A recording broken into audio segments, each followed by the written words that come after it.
Assalamualaikum. Jangan lelah dulu.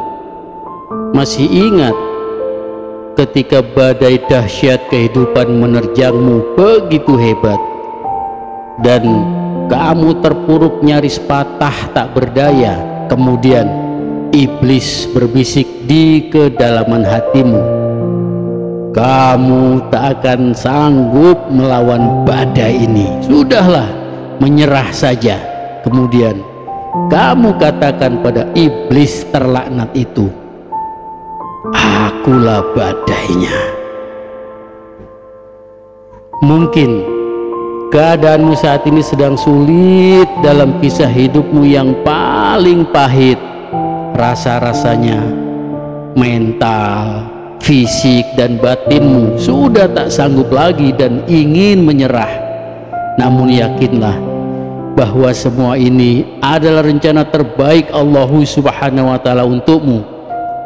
Allah sedang menggemblengmu menjadi karakter yang lebih kuat dengan kesabaran hampir selevel para wali, hingga di penghujung waktu yang paling tepat tangismu akan tumpah, bukan karena kecewa, tapi karena Allah Subhanahu wa Ta'ala sudah menjawab seluruh doamu. Bahkan Dia memberimu lebih dari apa yang kamu pinta padanya. Mulutmu memang hening tak bicara, namun suara gaduhmu, berisikmu ada di kepala. Fisikmu terlihat biasa-biasa saja, namun sebenarnya mentalmu sedang ambrol bagaikan bendungan mau jebol. Mungkin orang mengira kamu agak-agak stres, padahal aslinya keadaanmu sudah hampir gila. Dalam lelahmu itu kamu hanya bisa bilang, ya Allah, mau bagaimana lagi ini? Dunia serasa menyudutkanmu untuk selalu mampu berdamai dengan keadaan, padahal kenyataannya keadaanlah yang justru membunuhmu secara perlahan-lahan.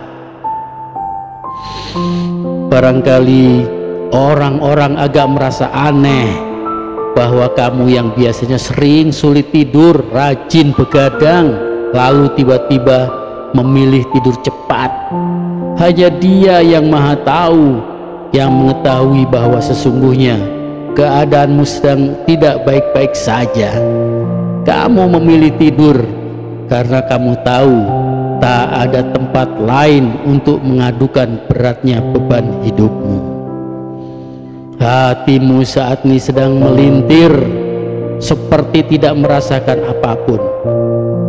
Bukan sedih, bukan gembira, tapi seperti melayang sendirian di luar angkasa, hampa dan tak tersisa apapun selain kekosongan.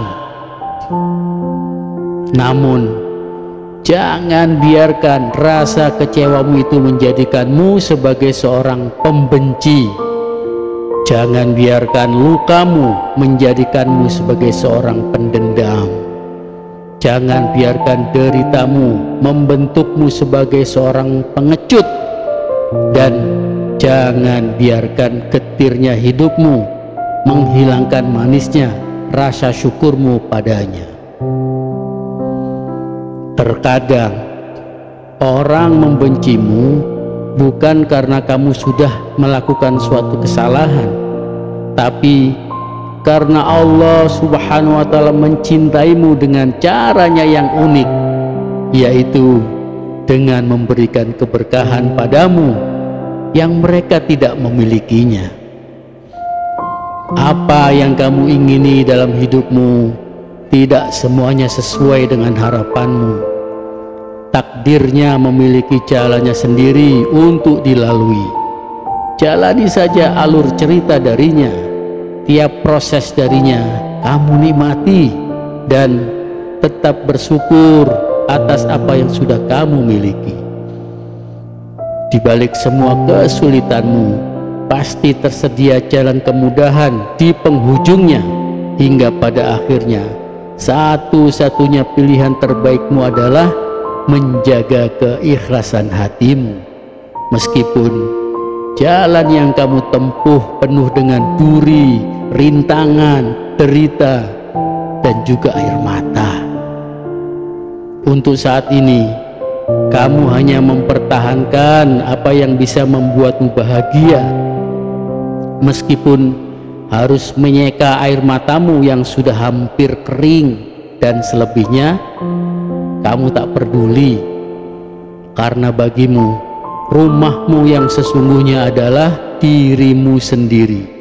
Jadi seberapa lelah dan pedihnya hanya kamu yang mengerti. Allah Subhanahu wa ta'ala meletakkan di posisimu saat ini bukan asal-asalan dan bukan kebetulan, tapi Allah Subhanahu wa ta'ala telah memilihkan untukmu jalannya yang terbaik, karena Allah sedang membentuk karaktermu untuk menjadi lebih kuat dan lebih tangguh lagi. Dan manusia yang tangguh tidak dihasilkan dari kesenangan, kemudahan, dan juga kenyamanan, tapi mereka terbentuk dari rintangan, kesulitan, tantangan, dan ujian derita yang bertubi-tubi yang datang dan pergi silih berganti dalam kehidupanmu. Menjadi manusia hebat sepertimu itu perlu waktu, perlu disakiti, perlu dihina, perlu kekuatan hati dan mental di atas manusia rata-rata, karena semua yang sudah membentukmu sampai saat ini diawali dari pengorbanan dan kesabaranmu yang levelnya hampir setingkat para wali. Sebab kekuatanmu bersumber dari cahaya langit yang bertransformasi secara simultan di kedalaman hatimu. Karena itu kamu diberinya kesanggupan untuk membantu derita orang lain, padahal diam-diam hatimu pun sedang dalam keadaan hancur lebur karena dihantam kerasnya ujian kehidupan. Semoga Allah Subhanahu wa ta'ala mengekalkan kebersamaan kita semua ini hingga ke dalam surganya, dalam kebahagiaan yang hakiki tanpa ada lagi derita dan air mata. Wallahu a'lam bishawab. Assalamualaikum.